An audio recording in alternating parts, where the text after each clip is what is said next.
Na mtazamaji wa Yuza TV, natumaini ni mzima wa afya. Karibu tena kwenye kipindi chetu cha Shujaa wa Leo kinachokujia kila siku ya Jumatatu hadi Ijumaa. Na muda kuanzia saa 2 kamili mpaka saa 3 kamili. Utakuwa nami mtangazaji wako Mayasa Kipati, ukipenda unaweza kuniita Official Miss Kipati. Na leo katika kipindi chetu cha Shujaa wa Leo katika nikujuze, tutaangalia historia fupi ya hayati na rais wa awamu ya kwanza wa Afrika Kusini, Nelson Mandela. Tupate mapumziko mafupi, tukirudi tutaendelea. Inspiration by your courage and conviction during our lonely years on the island. Today, my return to Soweto fills my heart with joy. At the same time, I also return with a deep sadness, with a deep sense of sadness. Sadness to learn that you are still suffering under an inhuman system.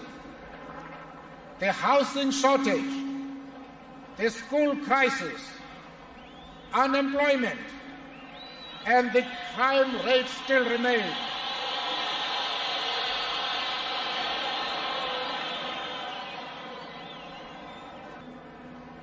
The crisis in education that exists in South Africa demands special attention. Na mtazamaji wa Yuza TV, kama nilipokueleza hapo awali kwamba leo katika nikujuze tutaangalia historia fupi ya rais wa awamu ya kwanza wa Afrika Kusini na hayati Nelson Mandela. Nelson Mandela alizaliwa Julai 18 mwaka 1918 huko Mvezo, Afrika ya Kusini. Mandela alizaliwa katika ukoo wa kifalme wa Tembu katika kabila la Xhosa na alipata elimu ya msingi na sekondari. Na aliendelea kusoma sheria katika chuo kikuu cha Fort Hare na baadaye chuo kikuu cha Witwatersrand. Mnamo mwaka 1940 Mandela alijiunga na chama cha African National Congress NAC kwa lengo la kupinga ubaguzi wa rangi.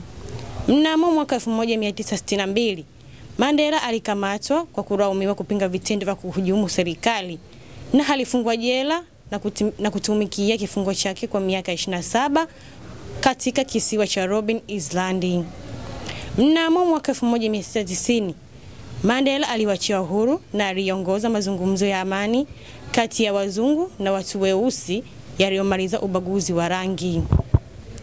Mnamo mwaka 1990 alichaguliwa kuwa rais wa kwanza mweusi wa Afrika Kusini kupitia uchaguzi wa kidemokrasia wa kwanza nchini humo. Mwaka 1993 alipokea tuzo ya amani ya Nobel na kuanzisha Nelson Mandela Foundation inayoshughulika na haki za kijamii na maendeleo kama ishara ya upatanisho, msamaha na haki duniani kote. Mnamo mwaka 2013 ni siku ambayo taifa la Afrika Kusini halitaisahau, kwani walipoteza shujaa na mtu mwenye upendo kwa watu wake, kwani hata kumbukwa kwa kauli yake maarufu aliyopenda kuitumia kama elimu ni silaha yenye nguvu zaidi unayoweza kuitumia kubadili dunia.